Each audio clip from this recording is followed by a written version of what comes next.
una, congratulations sa ating mga sikat na mga magsasaka at mangingisda. At dahil kayo yung nagbubuhay sa ating lahat ng ating kababayan at kayo ang pinakamagaling na nagsasaka at nangingisda. Kaya congratulations sa inyo lahat. Maraming salamat sa inyong sakripisyo. Alam namin ang buhay ng mangingisda, ang buhay ng mga magsasaka ay hindi madali at napakahirap para lamang makapaghanap buhay, maipakain hindi lamang ang ating mga pamilya kung hindi pinapakain ng buong Pilipinas. Kaya't kami naman sa pamahalaan ay kinikilala namin na ang halaga ng kontribusyon ng ating mga magsasaka at saka ating mga mangingisda. Kaya ito ay maliit lang na pagkikilala sa inyong kontribusyon sa progreso ng bawat Pilipino at ng buong Pilipinas. Maraming salamat sa inyong trabaho, sa inyong sakripisyo, sa inyong patuloy na pagmamahal sa ating mga kapwa Pilipino at sa Republika ng Pilipinas. Thank you po sa inyong lahat. Para naman pagandahin pa ang inyong maging production, kakatapos na nagdala kami rito, nakita nyo siguro yung 16 na mobile soil laboratory. Ito ang inuna namin itong mobile soil laboratory. At ito yung pinakamabilis na magkaroon tayo ng soil laboratory. Ito ay bawat region, magbibigay na tayo, bawat region, magtatagal siya sa isang lugar, tapos iikot para mapag-aralan kung ano na ba ang pangangailangan, ano ba ang tamang pagbigay ng ayuda, ng pesticide, lahat. At pati na kung ano na ang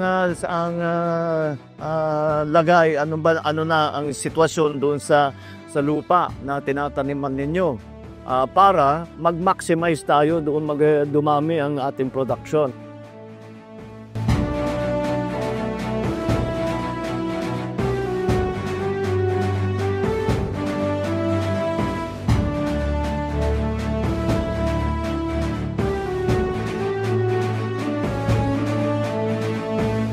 Sa amin doon sa Hagonoy, talagang synchronous planting kami doon.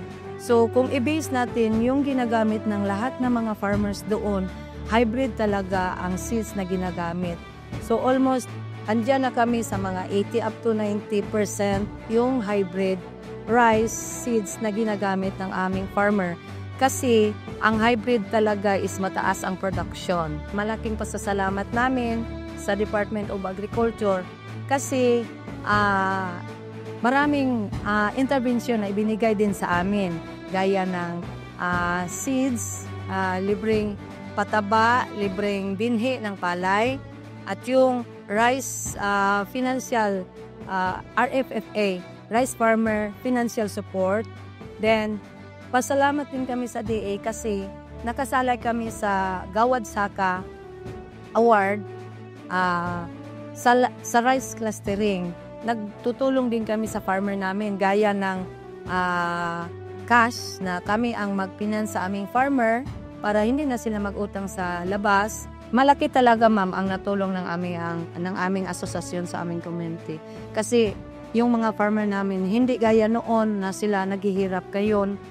Kung may mga problema, andoon na ang water delivery distribution. Talagang tuloy-tuloy ang daloy. 24 hours, nandyan ang association para tumulong kapag may problema ang mga farmer. 24 hours. Hindi masisukat yung saya namin, no? Blessed kami na binigyan kami ng pagkakataon na kami talaga ang grand winner. Kasi marami kaming mga finalists. So, masaya talaga. Pasalamat, paabot kami ng pasasalamat kasi malaking tulong sa amin na nakasali kami sa ganitong programa ng DA. Marami kami mga intervention na natanggap sa DA, hindi lang yung mga seeds, mga machineries, lalong-lalo na yung machineries na talagang malaking natulong sa aming farmer. Like for example, yung mga harvester, rotor, tractor, talagang walang pagsasawang suporta ang ating Pangulo sa mga magsasaka. So napil namin na malaki ang aming pasasalamat ni Pangulong Ferdinand Marcos kasi ngayon lang namin na-feel na maraming intervensyon na natanggap ang mga magsasaka. Hindi lang cash assistance, andyan din ang mga pataba, mga seeds at saka mga machineries.